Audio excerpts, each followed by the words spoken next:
नमस्कार साथियों, स्वागत है आपका हमारे YouTube चैनल ट्राइबल टीचर में। आज के वीडियो में हम देखेंगे कि कैबिनेट की बैठक में किन किन योजनाओं पर मोहर लगी। लेकिन उससे पहले साथियों एक निवेदन है कि आप हमारे चैनल को सब्सक्राइब जरूर कर लें और बेल आइकन को कर लें सेलेक्ट, जिससे कि कर्मचारियों से संबंधित सभी प्रकार की लेटेस्ट अपडेट आपको समय पर मिलती रहे। और इस वीडियो को लाइक और शेयर जरूर करें। आपका एक लाइक हमें मोटिवेट करता है और अच्छी से अच्छी जानकारी लाने के लिए। तो साथियों चलिए देखते हैं कि आज की कैबिनेट में किसे क्या मिला। माननीय मुख्यमंत्री जी ने पहले ही दिन लोक माता अहिल्याबाई जी के उस पुरातन शस्त्रागार से पूजन करके एक घोषणा की है कि दशहरा इस बार लोक माता अहिल्याबाई के नाम पर होगा और सभी मंत्री या तो अपने प्रभार के जिले में होंगे या अपनी विधानसभा में होंगे। हमारे सभी विधायक और सांसद जिला मुख्यालय में जहां भी शस्त्रागार होगा वहां जाकर दशहरा का पूजन करेंगे और ये दशहरा लोक माता अहिल्याबाई को समर्पित होगा। शक्ति अभिनंदन अभियान जो 2 अक्टूबर से 11 अक्टूबर तक चल रहा है, उसका विकास खंड से लेकर ग्राम स्तर तक एक विधिवत कार्यक्रम मध्य प्रदेश सरकार ने तय किया है। पहले बार में संवाद कार्यक्रम होंगे जिसमें कहानियां, रोजगार, व्यवसाय, महिलाओं की उद्यमिता को लेकर जितने भी हमारे महत्वपूर्ण विषय होंगे इस पर एक संवाद कार्यक्रम होगा। बालिकाओं के प्रशिक्षण हेतु जो सेफ्टी बात है, सशक्त वाहिनी पंजीयन, ये इसका दूसरा चरण होगा। मानसिक स्वास्थ्य संवेदी कार्यक्रम जिसमें विकास और महिला भागीदारी पर चर्चा होगी। बालिकाओं के द्वारा मार्शल आर्ट का प्रदर्शन और सकारात्मक पुरुष भागीदारी पर चर्चा, ये उसका चौथा बिंदु होगा। साइबर सिक्योरिटी एक बड़ी चुनौती है, इसलिए सोशल मीडिया सिक्योरिटी पर प्रशिक्षण होगा कि मैं निडर हूं। इस स्लोगन के साथ बालिकाओं का दृष्टिकोण सोशल मीडिया कैंपेन के द्वारा पूरे राज्य में चलाया जाएगा। शक्ति संवाद समस्त थानों से जो हमारे महिला सुरक्षाकर्मी है वो ऐसे स्थानों पर जहां पर कोई सघन आबादी हो या गतिविधियां हो वहां पर वो बाकायदा इस पूरे सप्ताह में अपने प्रदर्शन को वहां पर जारी रखेंगी। सागर में एक इन्वेस्टर्स मीट, जो क्षेत्रीय इन्वेस्टर्स मीट माननीय मुख्यमंत्री जी ने तय किए, पूरे राज्य में लगातार ये जारी है। भोपाल के बाद जो लगातार जबलपुर और अन्य जगह पर हुई है, तो सागर अभी तत्काल में जो इन्वेस्टर्स मीट हुई है उसमें 3500 से अधिक प्रतिभागियों ने भाग लिया है। 10 राज्यों से प्रतिभागी यहां पर आए थे। रीजनल इंडस्ट्री कॉन्क्लेव सागर में 96 इकाइयों के आशय पत्र, जिसमें 240 एकड़ भूमि आवंटित की गई है, जिसमें 1560 करोड़ से अधिक की पूंजी निवेश और 5,900 से अधिक व्यक्तियों के रोजगार की संभावना है। लगभग 23,181 करोड़ के निवेश प्रस्ताव इस समिट में प्राप्त हुए। आगामी दिनों में हैदराबाद का रोड शो 16 अक्टूबर को होगा। भोपाल में माइनिंग कॉन्क्लेव 16, 17 और 18 अक्टूबर को है और रीवा की रीजनल इन्वेस्टमेंट 23 अक्टूबर को होगी। आज हमारी 3 स्कीमों में हम यहां पर खाते में पैसा डाल रहे हैं। तो माननीय मुख्यमंत्री जी अभी ये काम कर ही रहे। लाडली बहना योजना के अंतर्गत अक्टूबर माह 2024 की राशि 1574 करोड़ अभी सिंगल क्लिक से आज के ही दिन डाली जा रही है। सामाजिक सुरक्षा पेंशन 332 करोड़ आज ही सिंगल क्लिक से ये जा रही है। प्रधानमंत्री उज्ज्वला योजना अंतर्गत समस्त एलपीजी गैस कनेक्शनधारी उपभोक्ताओं तथा गैर पीएम उज्ज्वला योजना श्रेणी की लाडली बहना लाभार्थियों को जून 2024 की जो गैप की राशि है 28 करोड़, वो भी आज सिंगल क्लिक से डाली जा रही है।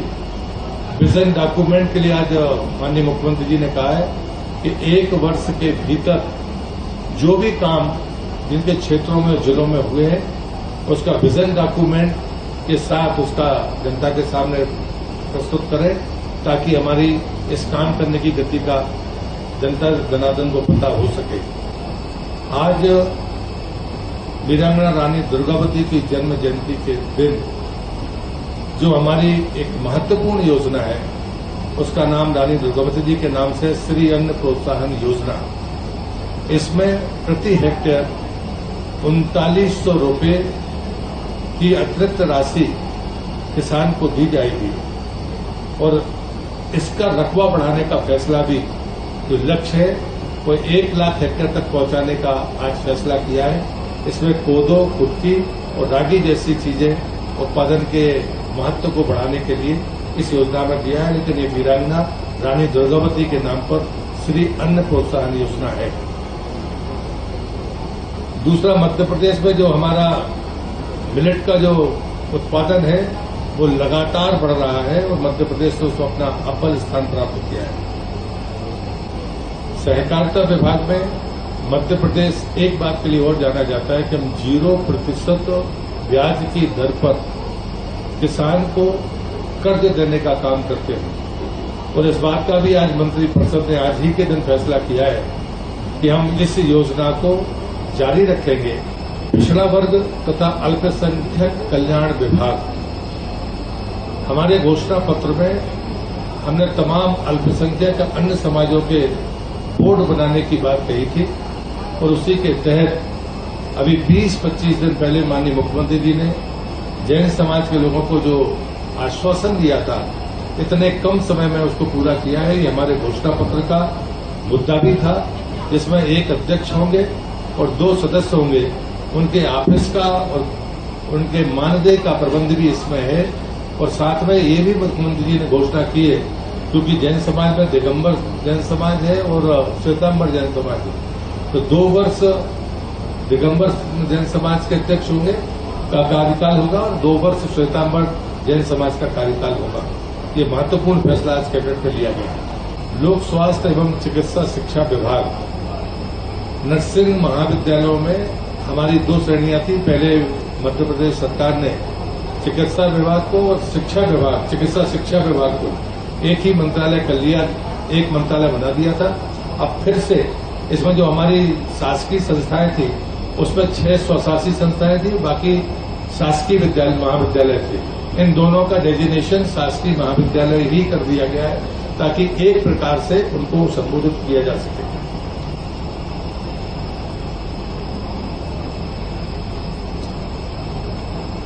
अंत में हमारे जो दमोह के लोग होंगे, वैसे तो राज्य के लिए भी ये बहुत महत्वपूर्ण है कि दमोह जिले में एक हवाई पट्टी है जिसका राजस्व का जो टाइम था लीज का वो समाप्त हो गया और अब वो मध्य प्रदेश सरकार की संपत्ति है। आज सैद्धांतिक सहमति हमारे कैबिनेट ने मंजूर की है कि हम उसे उन्नत करके हवाई पट्टी बनाएंगे। इस बात के लिए भी मैं माननीय मुख्यमंत्री जी को धन्यवाद देता हूं। दूसरा, रानी दुर्गावती संग्रहालय मदन महल किले के चारों तरफ जो पहाड़ी है उसको भव्य रूप से बनाने का फैसला मध्य प्रदेश सरकार ने किया है। साथ में चूंकि सारी चीजें उसमें जुड़ जाएं, उसके और भी विस्तार तरीके से विचार हो, इसमें माननीय मुख्यमंत्री जी की अध्यक्षता में एक समिति बनी है ताकि सारी बातों को उसमें दिया जा सके। उसमें हमारे स्थानीय मंत्री माननीय श्री राकेश सिंह जी, हमारे जनजातीय मंत्री माननीय विजय शाही जी, उसमें मेरा भी नाम है और यहाँ पर्यटन मंत्री धर्मेंद्र लोधी जी, ये समिति के सदस्य होंगे और ये समिति ये तय करेगी कि वास्तव में उस उतने लंबे चौड़े क्षेत्र में किस प्रकार से डेवलपमेंट हो ताकि वीरांगना रानी दुर्गावती जी के उन तमाम व्यक्तित्व को निखारा जा सके, चाहे वो न्याय से जुड़ा हो, चाहे वो जल प्रबंधन से हो, चाहे उनकी प्रशासनिक क्षमता हो, चाहे वो किसान कल्याण की उनकी मनोवृत्ति हो, जितने भी प्रकार के उनके फैसले हैं वो सब उस संग्रहालय में दिखें जो ओपन होगा, जिसमें सभी प्रकार की सुविधाएं होंगी, जिसमें थिएटर भी होगा, ओपन थिएटर भी होगा, जितने प्रकार के अनाज के या जनजातियों की रहन सहन की जितनी भी विधियां हो सकती हैं वो सब वहां पर मौजूद हो। इस बात के लिए माननीय मुख्यमंत्री जी की अध्यक्षता में इस समिति का निर्माण किया है ताकि वो जल्दी इस बात को आगे बढ़ाकर उसको भव्यता और दिव्यता प्रदान कर सके।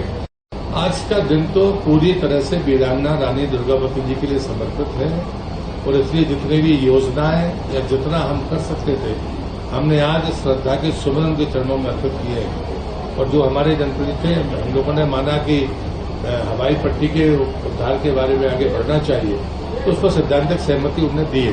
तो मुझे लगता है कि ये और पर्यटन की दृष्टि से जो रानी दुर्गावती के इस पूरे क्षेत्र में होना है उसके लिए बाकायदा एक रोड मैप है।